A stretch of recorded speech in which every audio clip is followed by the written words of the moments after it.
I also want to talk a little bit why I decided to come here and sort of share all of our secrets with you. And I think there are two reasons why I did that. The first is that I think a lot of the lessons we learned are broadly applicable to a lot of other fields. And so I hope that the things I'll share with you, you can sort of take to heart to whatever you work on. And second, because I want to help level the playing field. I think there are a lot of people out there who are strategists and consultants and who make a living by sharing secret or keeping their secrets and selling them to the candidate that can afford them. So sort of my hope is that in the future I would much rather the best candidate win an election than the candidate that can afford the best strategist and consultant. So, and I tend to think that'll mean more Democrats will win, but that's just because I think they're the better candidate. That's a personal opinion. And I hope that some of the stuff I share will help make that happen. So let me start off by just giving some context in case some of you are probably not familiar with how a campaign is structured. The top of the food chain was the candidate himself. He had a great campaign manager, David Plouffe, who worked for him.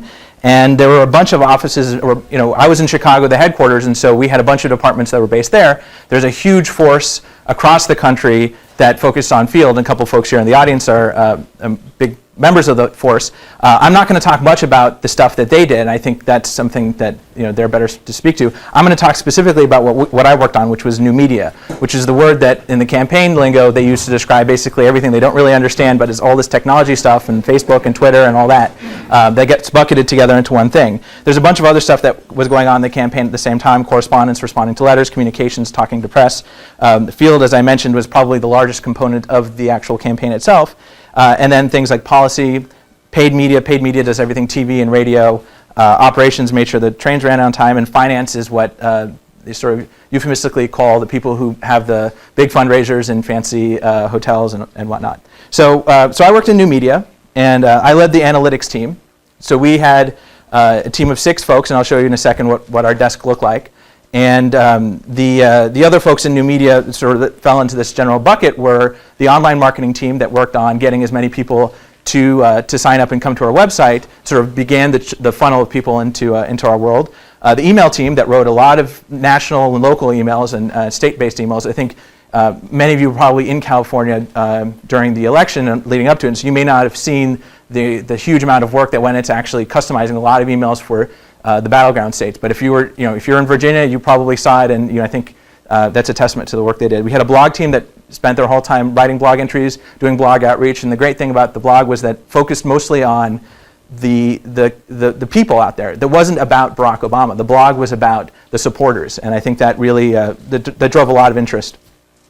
The analytics team I'll talk about in a sec. The design team did all the literature, all the state handouts, the podium signs that you see right in front of Barack Obama when he speaks, and then the website design and all that. And I'm going to show some work that they had done to do the hard work of actually making it look good. I did all the tests to make sure that the best one came out the winner based off of the actual numbers. Video team did all the YouTube videos, and I'll show some information about that, and all the other videos that we had online. And our organizing team, which was led by Chris Hughes, was the heart of MyBo, or my.barackobama.com, which was the social network that connected everybody together.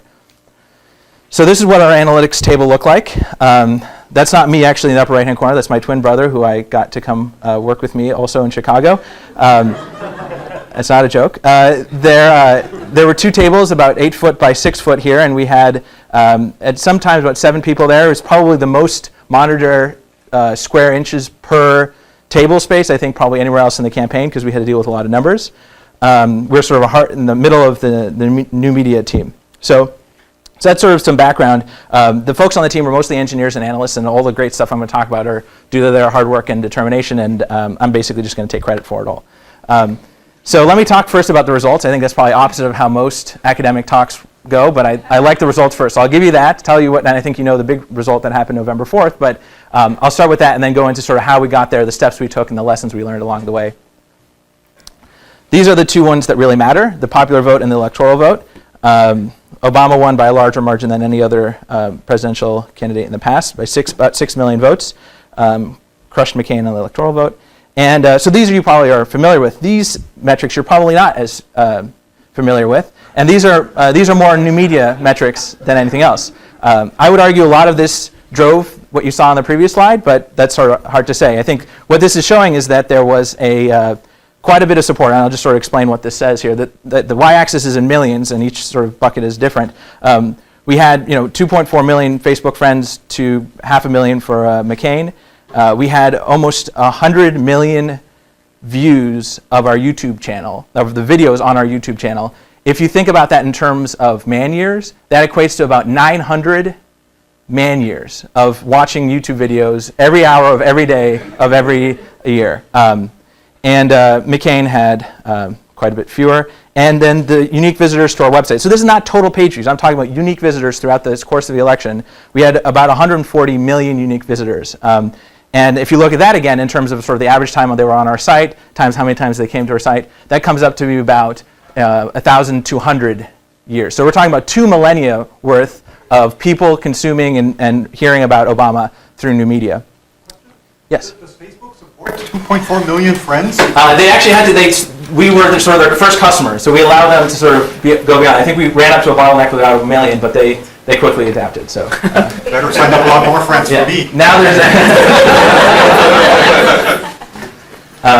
so I'm going to dive a little bit into this last statistic about unique website visitors. And so this is a graph from Google Trends that shows the traffic to BarackObama.com and JohnMcCain.com over time.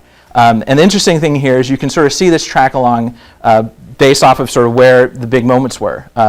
If you see here, this is February 5th. That's where I think Obama in particular got a lot of attention because of the successes versus Hillary Clinton. And over time, sort of things a bit waned. And then as the general election heated up, these 2 spikes here are around the conventions. And then leading up to Election Day, we saw astronomical traffic. So people really came, and I don't think you can say a lot of these people came here and they decided to vote for Obama because they came to the website, but I think this is sort of an indicator of the support and the amount of people that came into to this world.